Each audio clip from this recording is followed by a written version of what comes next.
J'espère que vous allez bien, c'est Louis de la chaîne Infopreneur et aujourd'hui je vais vous donner 5 astuces pour lancer votre business en dropshipping. Alors c'est pas une vidéo pour des gens qui sont confirmés en dropshipping, mais pour vous qui vous posez la question pendant le confinement, qui cherchez à vous occuper un petit peu ou qui cherchez à vous lancer dans cette activité qui ne nécessite pas beaucoup d'investissement financier pour commencer. Bien sûr, on écoute ce qui est la plupart du temps raconté dans les formations ou dans les vidéos proposées par des youtubeurs en général. Donc je vais vous aider à y voir un peu plus clair. En attendant et avant le générique, je vais vous demander de lâcher un pouce bleu parce que c'est important pour la chaîne, ça fait un moment qu'on a commencé et on a besoin de votre soutien, de vous abonner et d'activer la petite cloche pour recevoir toutes nos actualités. Allez, à de suite.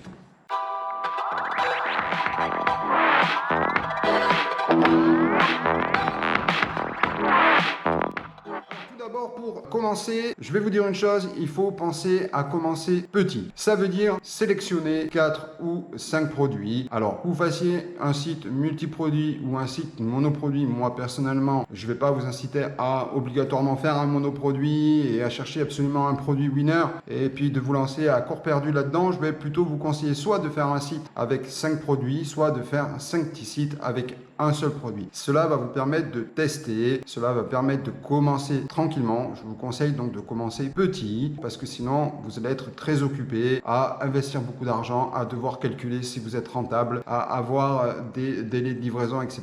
Donc commencez petit. Second tips, concentrez-vous sur une livraison rapide. Alors avant d'aller utiliser AliExpress ou avant d'aller chercher un agent d'expédition, commencez par chercher les délais de livraison les plus rapides qui soient parce que c'est ce qui fera souvent la différence. Pourquoi beaucoup de dropshippers ne réussissent pas dans le dropshipping? Alors au-delà du fait qu'ils n'ont peut-être pas assez de technique pour faire un site qui soit relativement clair, il faut privilégier les délais de livraison. Donc concentrez-vous sur vos délais de livraison, c'est prioritaire, qu'on le veuille ou non. Je suis désolé, d'accord, si votre prix est le meilleur prix du marché, les gens vont attendre 20 jours, mais à ce moment-là, je vous file un petit tips, essayez de trouver un produit en France peut-être ou en Allemagne ou en Espagne un peu plus cher que votre produit AliExpress, mais vous faites payer la livraison pour avoir livré en 48 heures ou en 72 heures et vous proposez une livraison gratuite avec une livraison à 10 jours maximum. Les délais dépassant 15 jours aujourd'hui, à mon avis, vous perdez votre temps, vous allez perdre beaucoup d'énergie, vous allez vous dégoûter du dropshipping. Troisième tip que je vous donne, essayez de connaître votre produit. Cela veut dire quoi? Cela veut dire que vous allez devoir l'acheter. Faites-vous livrer le produit que vous voulez vendre. Ça va vous permettre de le voir, de le toucher, de le tester, le packaging, l'enveloppe d'expédition. Vous allez même pouvoir faire vos propres photos et même faire une vidéo de démonstration parce que je vous rappelle que le client, quand il est sur votre site, il achète des images. Donc, vous devez voir ce que vous avez, le toucher et ça va vous permettre de faire une bonne description. Parce que dans la description, évitez les fioritures, mais expliquez pourquoi votre produit est plus important qu'un autre produit. C'est assez simple à comprendre. Quand vous faites une description de produit, ne dites pas le produit est disponible en 4 couleurs. C'est pas ça qui va inciter le client à acheter. Mais par contre, que vous lui disiez que votre produit est 100% étanche et que par grande saison de pluie, un poncho vous protégera de l'humidité à 100%, vous lui amenez une raison valable de privilégier votre produit. Donc, pensez à acheter le produit pour vous. En plus, par rapport au deuxième tips que je vous ai donné, cela vous permettra de vérifier les délais de livraison.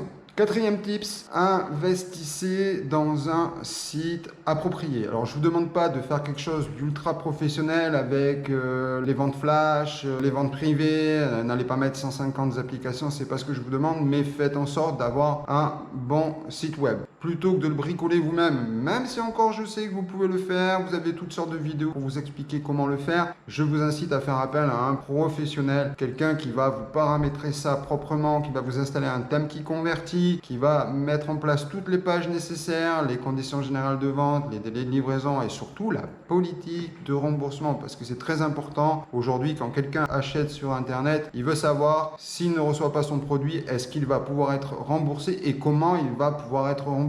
Vous savez, il y a des sites qui ne remboursent pas et qui proposent des coupons d'achat pour refaire un prochain achat sur un produit quand ils auront besoin. Donc, privilégiez un professionnel. C'est un petit peu d'investissement d'argent, mais vous verrez qu'un site qui est propre et professionnel vous permettra aussi de convertir mieux.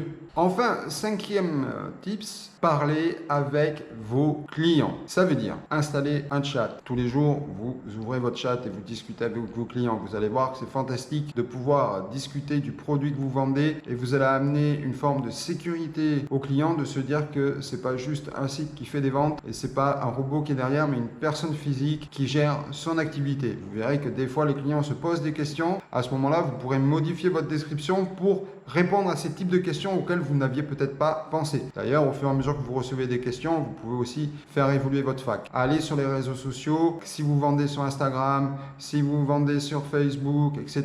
ou sur Google Ads, répondez aux avis clients. Faites en sorte aussi que votre site soit indexé sur des sites d'avis clients, que les gens puissent noter votre activité, de telle sorte que quand les gens vont vous poser des questions sur le chat, vous pouvez aller chercher les sites d'avis clients vérifiés et ainsi prouver l'efficacité de votre site. Enfin, je vous fais un dernier tips, c'est penser à faire du référencement sur votre boutique. Commencez doucement mais sûrement, achetez quelques backlinks, faites réviser vos balises alt, faites en sorte que votre SEO soit le plus propre possible, cherchez des blogs qui peuvent discuter, parler de votre produit, échanger des produits avec ces blogueurs, créez un réseau autour de votre site. Cette vidéo arrive à la fin. Je l'ai faite un petit peu rapidement, n'hésitez pas à poser vos questions dans le fil des commentaires et je vous dis à la prochaine fois pour la prochaine vidéo. Ciao, ciao, bye bye.